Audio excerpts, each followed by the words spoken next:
Bonjour à tous, bienvenue sur Math et Ça, ma chaîne de maths pour dédramatiser. Au programme aujourd'hui une leçon pour les élèves de seconde, mais qui pourra néanmoins être utile à tous les élèves du lycée, que ce soit en mathématiques, en sciences physiques, en SVT ou même en sciences économiques et sociales. Remplir un tableau de valeurs à la TI 83.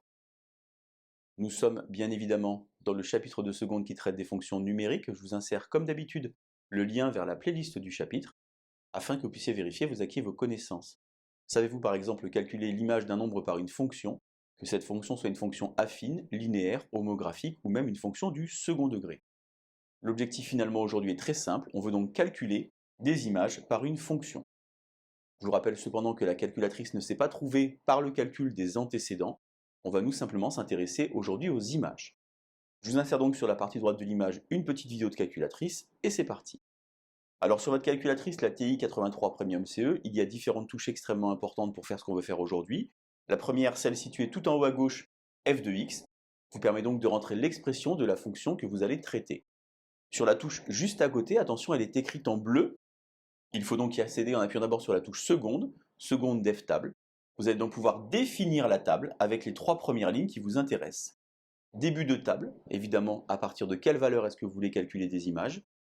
Delta table, finalement le pas de la table, des valeurs tous les combien, toutes les unités, toutes les dizaines, toutes les centaines.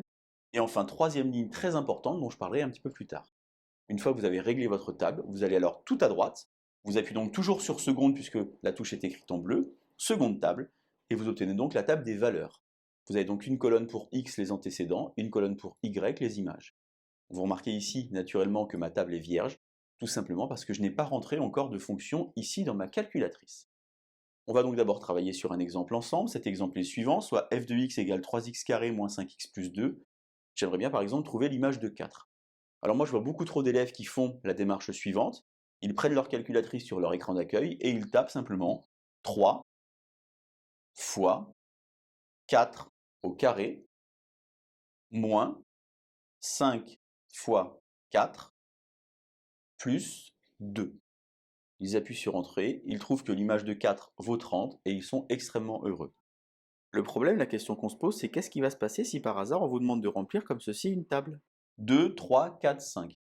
Eh bien c'est là donc que la table va être importante. On va donc aller dans f de x, on va donc rentrer l'expression de la fonction 3x carré moins 5x plus 2. Une fois que j'ai rentré ma fonction dans f de x, je vais donc alors dans définir la table, et j'observe un petit peu la table que l'on me demande. On me demande donc les valeurs pour 2, 3, 4, 5. Début de la table, je mets donc naturellement 2. Le pas de la table, c'est donc 1, puisque vous remarquez ici que j'ai toutes les valeurs de 1 en 1, comme ceci. Et ensuite, je vais donc dans seconde table, et je peux remplir tranquillement mon tableau. L'image de 2 vaut donc 4. L'image de 3, 14. Je retrouve l'image de 4 que j'avais calculée précédemment, qui est donc de 30. Et enfin, l'image de 5, 52. Vous voyez, c'est relativement simple, il n'y a pas beaucoup d'efforts à faire, il faut juste bien régler la table dans DevTable. Je vous invite par exemple à mettre la vidéo en pause, vous allez tenter ici de remplir les 3 tableaux de valeurs que je vous ai préparés, et on se retrouve évidemment juste après pour les démarches et les résultats. Alors assez souvent, les élèves ont tendance à être un petit peu tête en l'air. Faites très attention ici, l'expression de la fonction a changé. Il va donc falloir retourner dans f de x et enlever l'expression que nous avions ici tout à l'heure, et la remplacer par celle-ci. On va donc dans f de x, moins, attention, il s'agit donc du petit moins, moins 5x carré, plus 4x, moins 3, cette fois-ci le grand moins. Une fois que j'ai fait ça, j'observe la première table de valeurs que je dois donc trouver. Moins 10, moins 9, moins 5, moins 3. Je vais donc dans définir la table. Début de la table, et bien naturellement, je vais commencer à moins 10, en mettant évidemment le petit moins. Le pas de la table, puisque je vais donc de moins 10 à moins 3, et bien je vais mettre de 1 en 1, comme ça j'aurai toutes les unités. Et je ne touche toujours pas à ça, je vais en parler juste après. Je vais donc maintenant dans seconde table, et je vais donc pouvoir remplir ma table. Alors les nombres soient assez gros, parce que j'ai des antécédents assez importants. L'image de moins 10, c'est donc moins 543. L'image de moins 9, moins 444. L'image de moins 5, moins 148. Et enfin, l'image de moins 3, moins 60.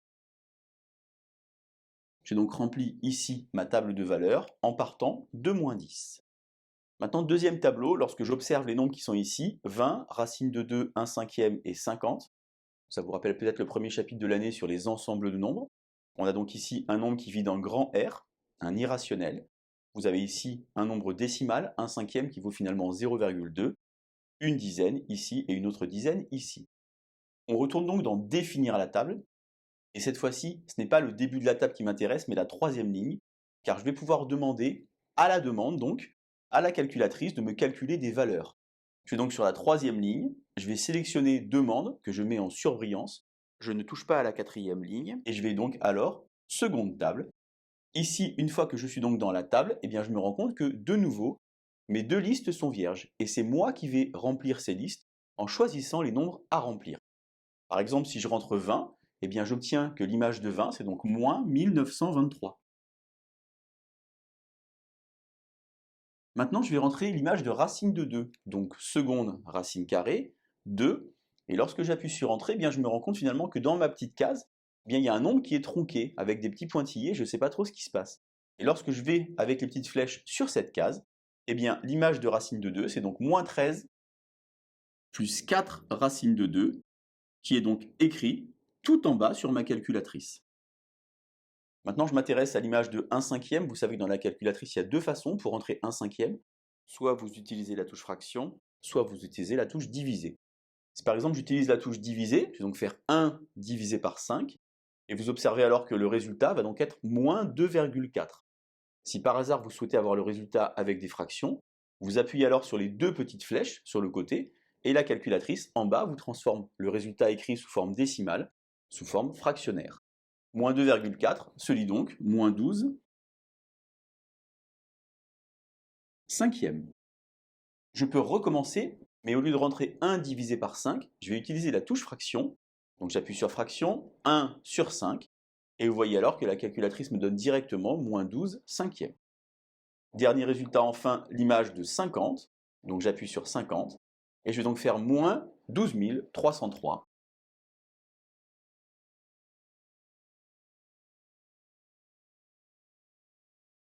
Cette ligne demande est extrêmement importante car assez fréquemment, dans de nombreux domaines, vous n'avez pas des valeurs qui se suivent, mais des valeurs comme ceci un petit peu au hasard.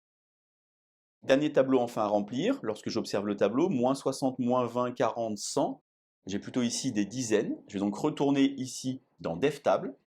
Début de la table ici, eh bien, je vais commencer à moins 60 en mettant naturellement le petit moins. Le pas de la table, lorsque j'observe finalement, j'avance de 20 en 20. Donc je mets un pas de 20, et très important, je me remets ici en automatique pour que ma table soit bien remplie. J'appuie alors donc sur seconde table, comme ceci, et je vais donc avoir l'image de moins 60, moins 18 243. Ensuite, je dois donc remplir l'image de moins 20, moins 2083. Ensuite, l'image de 40, moins 7843. Et enfin, un nombre un peu plus gros, l'image de 100, qui rentre quand même dans ma table, moins 49 603. Outil extrêmement performant, à chaque fois que vous avez utilisé votre table, n'oubliez pas toujours de revenir dans DevTable, ici, remettre les réglages initiaux, c'est-à-dire début de la table 0, le pas de 1 et surtout automatique à cet endroit-là. N'oubliez pas également qu'à chaque exercice, l'expression de la fonction va changer. Il faut donc évidemment retourner dans f de x et changer la fonction. Je retourne moi dans f de x pour supprimer ma fonction et ma calculatrice est prête à l'emploi. Voilà donc comment faire pour remplir un tableau de valeur à la TI-83. C'est extrêmement performant, apprenez à vous en servir. Vous allez nécessairement gagner beaucoup de temps. Allez, bonne journée sur Matessa. À bientôt.